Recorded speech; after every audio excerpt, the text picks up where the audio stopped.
Okay, we're visiting today with Coach J.T. Curtis. Coach, we're on the approaching the season opener for you guys against Mandeville. You've had a month of preseason practice, a scrimmage, a jamboree.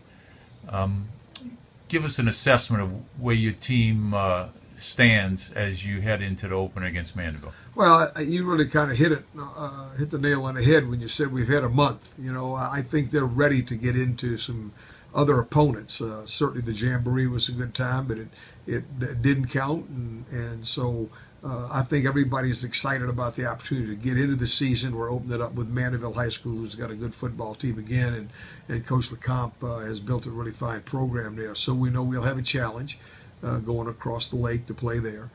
So that's an exciting thing, and I think the kids are really looking forward to the season.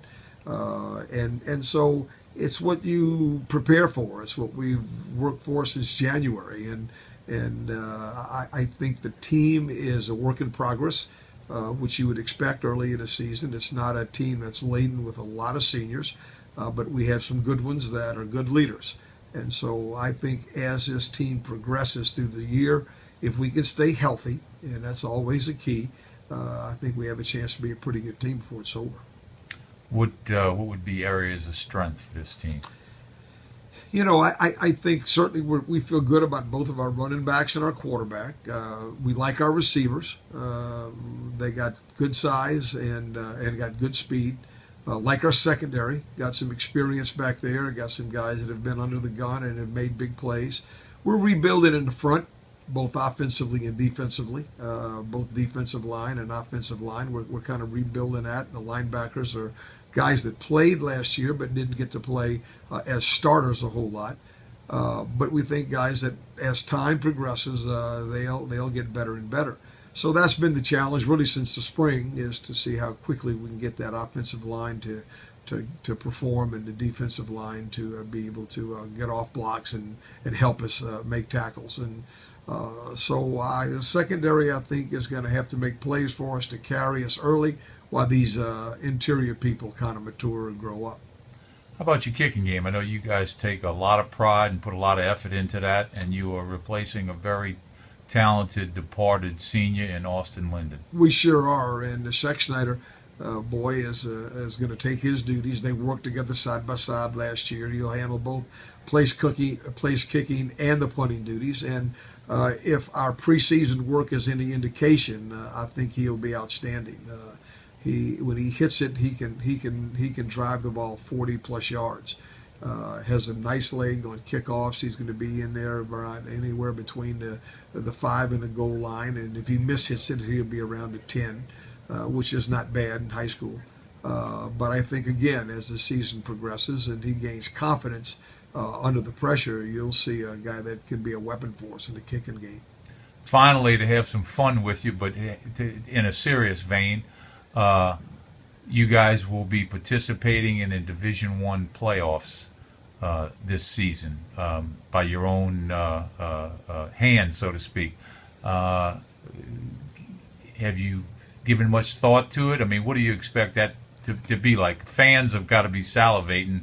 You guys are going to be mixed in with the Catholic League and other Catholic schools from around the state. It's yeah, I get a lot of questions about that, or a lot of "I can't wait, Coach." I'm glad you did, Coach, and all of that's good. But the bottom line is, we got to play a game at a time until we get ourselves in a position to be there.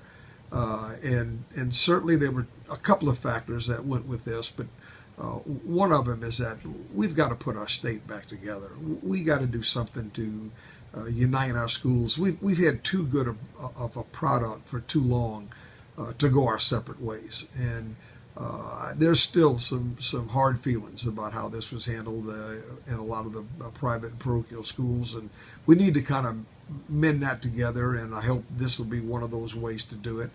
Certainly, I think from a fan perspective and from a financial perspective, playing in those kind of playoff games is going to be really a benefit to both schools, to everybody concerned, to the fans, and certainly to the coffers, and that's certainly a factor when you play good teams. And then again, you're playing at a highly competitive level, and we've always enjoyed playing there. When we played in 4A, we thought that the Nevilles of the world, that we played in the championship games or in the semifinal games, and those teams were as good as anybody in the state. So we enjoy playing good competition. What happens, happens. The pros and cons. Now they're going to get it, or they can win that too. Is not relevant to us. We're going to go out and prepare for every game and do the best we can. And when it's over with, the sun comes up the next morning, and we're going to move on to the next challenge. So we're looking forward to it, but it's not the end all to be all. But it'll be something that we'll strive to do the best we can in.